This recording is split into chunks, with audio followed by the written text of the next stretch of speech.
था कि इस बार पूरा माहौल बदल जाएगा, हरियाणा में खेला हो जाएगा और इस बार कांग्रेस आ रही। तो खेला हुआ ना, खेला हुआ। कांग्रेस जीतते जीतते आखिर क्यों हार गई? मेन कारण क्या रहा होगा? आप लगातार वहाँ पे जाके सर्वे भी कर। हाँ, कांग्रेसियों की गुंडई। हरियाणा में कांग्रेस इसलिए आ रही है, जो इनका जो राहुल गांधी है ना, जब तक इसे हटाओगे नहीं ना, जब तक बीजेपी जीतती रहेगी। अच्छा, बात बताइए, विनेश फोगाट तो जीत गई ना जुलाना विधानसभा सीट से। तो जुला वो जीत गई तो पूरे हरियाणा को, पूरा कांग्रेस को ले डूबी ना। पर हर बार इसी तरह से विनेश फोगाट विधायक बने और भारतीय जनता पार्टी की सरकार बने। हम तो यही चाहते हैं, चाहे बिहार में लालू यादव हों, उत्तर प्रदेश में अखिलेश यादव हों और हरियाणा में हुड्डा हों। जब चुनाव आता है तो इनकी बिरादरी के लोग गुंडई पे उतर जाते हैं। क्या बोलिएगा, हरियाणा का जो रिजल्ट आया उससे आपको क्या लगा? कोई मुझे आश्चर्य नहीं लगा, मैं तो जानता था। क्या जानते थे आप? कोई एस्ट्रोलॉजर थोड़ी है। एस्ट्रोलॉजर का हम घूमे थे पूरा हरियाणा। हाँ, घूमे थे पूरा हरियाणा, घूमे थे भाई, माइक कैमरा। लेकिन जो एग्जिट पोल आ रहे थे उससे तो यही लग रहा था कि कांग्रेस जीते। तो ये कमरे में बैठ के बना देंगे तो क्या होगा? कौन बना देगा? ये सारे ये टीवी वाले ग्राउंड पे गए थे। आप गए थे? हाँ गए थे। क्या करने गए थे? हाँ? क्या करने? हम भी देखने गए थे, क्या देखने गए? हम भी काम कर रहे थे वहाँ, क्या काम कर रहे थे? लोगों से जान रहे थे? लोगों से जान रहे थे। वहाँ हम लोग व्हाट्सएप ग्रुप बनाए थे, उनको भेज रहे थे, ग्राउंड की फीडिंग बता रहे थे लोगों से, जो अपना काम है। लेकिन अब तो ईवीएम पर सवाल उठाया जा रहा है ना, लगातार जो हर बार होता है वही फिर हो रहा है। तो विधवा विलाप करने की आदत है तो करें, क्या करें? आप इतना धीरे धीरे नहीं एक चीज़ बताओ, जम्मू कश्मीर में ठीक है और हरियाणा में खराब है, ठीक? और मोदी जी अपना 2024 में 240 में मैंने ईवीएम वो सेटिंग करना जानते तो 240 पे रोक देते, कर देते ना। 240 मिला ना, मैंने 99 कांग्रेस को दे दिए मोदी जी। आप लोकसभा की बात क्यों करें? विधानसभा ये ईवीएम कौन था? दूसरा था क्या? उसमें ईवीएम दूसरा था, इसमें ईवीएम दूसरा था। हाँ, आप लोग बताइए ना, क्योंकि लगातार तो सवाल उठाए जा रहे ईवीएम पर। मुंह उनका है, भगवान उनको बोलने के लिए दिए हैं। वो कुछ भी अगर उल्टी करें, अगर उससे गुह खाएं तो हम रोक सकते हैं क्या? ना गंदा आप किसी पार्टी को कैसे? क्यों नहीं कर सकते हैं? अरे बेशरम लोग हैं, चुल्लू भर पानी में डूब कर मर जाना चाहिए। कौन बेशरम लोग हैं? ये जो सवाल उठा रहे हैं किस पे? ईवीएम पर? हाँ, आप राहुल गांधी को बेशरम कह रहे हैं? बेशरम नहीं, उसको गधे आदमी को क्या क्या क्या किन तो उसी जिसको आप गधा बोल रहे हैं ना, उन्हीं की पार्टी 37 सीट लाई है, उन्हीं की पर्सनल ईवीएम पे राहुल गांधी ने नहीं बोला है, उनके जो चमचे बेलचे हैं ना, चमचे बेलचे। अब राहुल गांधी की हार कैसे स्वीकार करेंगे? हारे तो राहुल गांधी हैं। लेकिन कहा जा रहा था कि इस बार पूरा माहौल बदल जाएगा, हरियाणा में खेला हो जाएगा और इस बार कांग्रेस आ रही। तो खेला हुआ ना, खेला हुआ। क्यों खेला हो गया?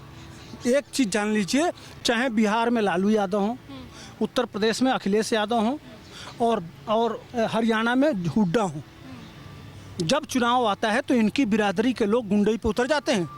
वहाँ पिछड़ों को मारने की क्या जरूरत थी? कहाँ पे? हाँ, कहाँ पे? हरियाणा में सर फोड़ दिया मार के गरीबों का। कुम्हार जाति, कौन कौन जाति, वो क्या करेंगे? अच्छा, एक बात बताइए, सरकार बन जाती तब क्या होता? एक बात बताइए, विनेश फोगाट तो जीत गई ना जुलाना विधानसभा सीट से। तो जुला वो जीत गई तो पूरे हरियाणा को, पूरा कांग्रेस को ले डूबी ना। कैसे ले डूबी?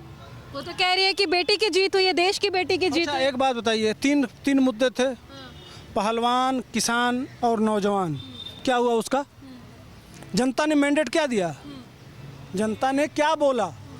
पहलवान पे यही मुद्दा लेके कांग्रेस गई थी ना, पहलवान, किसान और नौजवान। तो जीत कैसे गई? बात ये है ना, अगर वहाँ की जनता इतना बीजेपी को पसंद करे या फिर इतनी सीटें आई तो विनेश फोगाट कैसे जीत गई? क्या मुद्दा रहा होगा उनका? क्योंकि जैसे वो राजनीति में शामिल लोग भड़क रहे थे, फिर जीती कैसे? नहीं, विनेश फोगाट पर्सनल जीत गई किसी परिस्थिति में। किसी परिस्थिति? अरे हरियाणा हारी ना, वो श्राप लग गया। किसका श्राप? ये मोदी को झूठा कि मोदी ने करवा दिया उसके साथ, उसका पाप चढ़ा है। वो जीत गई और आप कह रहे श्राप लग गया, आशीर्वाद मिल गया उसको वहाँ की जनता। ठीक है, हम चाह रहे हैं कि आपके मुंह में घी शक्कर हर बार इसी तरह से विनेश फोगाट विधायक बने और भारतीय जनता पार्टी की सरकार बने। हम तो यही चाहते हैं। कितनी अच्छी बात है, आपके मुंह में घी शक्कर, मेरे मुंह में घी शक्कर, कांग्रेसी भाइयों के मुंह में घी शक्कर, यही चाहती है ना कहना। क्यों कि विनेश जीत गई, हरियाणा डुबा दी गई। कांग्रेस जीतते जीतते आखिर क्यों हार गई? मेन कारण क्या रहा होगा? आप लगातार वहाँ पे जाके सर्वे भी कर। हाँ, कांग्रेसियों की गुंडई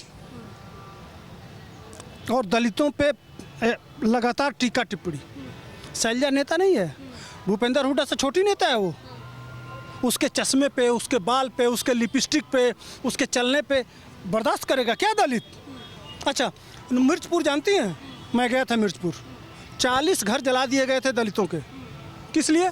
कुत्ता भौंक दिया था एक जाति के विशेष के बच्चों पे। हरियाणा की जनता ने इस बार मतलब जो किया सही किया। कहना क्या है यार, सारा दर्द था कि अभी सरकार नहीं बनी है, तो अभी ये लोग सर पे चढ़ के नाच रहे हैं। कल इनकी सरकार बन जाएगी तो ये क्या करेंगे? तो देखिए, ये कह रहे हैं कि हरियाणा में बीजेपी की सरकार बनी, इससे ये खुश हैं और बिल्कुल सही हुआ। हाँ तो ठीक हुआ है जो भी हुआ है। तो आप लोग को क्या उम्मीद लग रहा था हरियाणा में आखिर किसकी सरकार बन जाती? देखो अभी लोकसभा के चुनाव हो गए हैं, जी। उसके अंदर तुम्हारे मीडिया वाले जो है ना, भारतीय जनता पार्टी नरेंद्र मोदी को 350 से 370 सीट दिखा रही थी, सारे मीडिया वाले एग्जिट पोल में। तो 200 तुम्हारे एग्जिट पोल फेल हो गए ना, वैसे ही हरियाणा में हुआ। सारे मीडिया वाले कांग्रेस को दिखा रहे थे कि कांग्रेस 58 से 62 मान सीट। लेते हैं एक बार को आप मीडिया वालों पे सवाल उठा रहे, मीडिया वालों का काम है बताना जताना, जिस हिसाब से उन्होंने सर्वे किया, एग्जिट पोल दिखाया। मेरा सवाल ये है कि हरियाणा में कांग्रेस आखिर क्यों हारी? हरियाणा में कांग्रेस इसलिए आ रही है, जो इनका जो राहुल गांधी है ना, जब तक इसे हटाओगे नहीं ना, जब तक बीजेपी जीतती रहेगी। अच्छा, वो कैसे हट जाएंगे? वो तो कांग्रेस के मेन नेता हैं। कहाँ से कांग्रेस के मैन नेता है? कैसे मैन नेता हो गए कांग्रेस के? उससे पुराने नेता बैठे हुए कांग्रेस के अंदर। अगर वो गांधी खानदान का है तो वो मैन नेता हो गया। कहा तो यही जाता है, कहा तो यही जाता है कांग्रेस पार्टी के हितैषी राहुल गांधी। नहीं, ऐसे इतर नहीं चलेगा। अगर उनके उसी खानदान से है तो वो बच्चे है, वो इससे पुराने नेता है कांग्रेस के अंदर, उनको क्यों? पुराने नेता हरियाणा में भी, चाहे भूपेंद्र हुड्डा जी, उनका क्यों नहीं वहाँ पे बोलबाला चल पाया? उनका बोलबाला यूँ नहीं चल पाया ना। पहले इन्होंने लूटा है, किसको लूटा है? जमीनें लूटी है किसानों की, इतनी किसानों की जमीनें लूटी हैं कि जो इनका मुद्दा लेके ही तो ये लोग लगातार बोल रहे थे। ऐसा है, कांग्रेस जो है ना, पहले तो संविधान हिला रही थी, ठीक है ना, फिर जातिवाद हिला रही थी कि जाति कराएंगे, जाति में बांटेंगे हिंदुओं को, है ना। फिर कह रहे थे क्या नाम, अग्निवीर हिला लिए, फिर अंडानी अंबानी पे आ गए, है ना। फिर दुनिया पता नहीं किस किस पे आ गई है। बीजेपी की जीत हुई है, लगभग 48 सीटें आई। आप लोग हरियाणा की जनता और भारत की जनता खूब अच्छी तरह से समझ गई है कि ये जितने भी कांग्रेस वाले हैं, एक मुद्दा भी बता दो इन्होंने, जो एक मुद्दा पकड़ के चलो, हर बारी जाति लो, ये लो, फलाना लो। आप जानते हैं हरियाणा चुनाव का रिजल्ट आया है? और जो हाँ, आप मैंने बोल रहे देखा थे तो ना, वो क्या नाम, वो खिलाड़ी क्यों जीत गई भाई? अगर वो भारत के अंदर खिलाड़ी का काम रहती, खिलाड़ी का काम करती, तो पूरे वर्ल्ड में नाम होता। अब वो सिर्फ MLA रह गई है, वहीं पे उसका नाम रहेगा।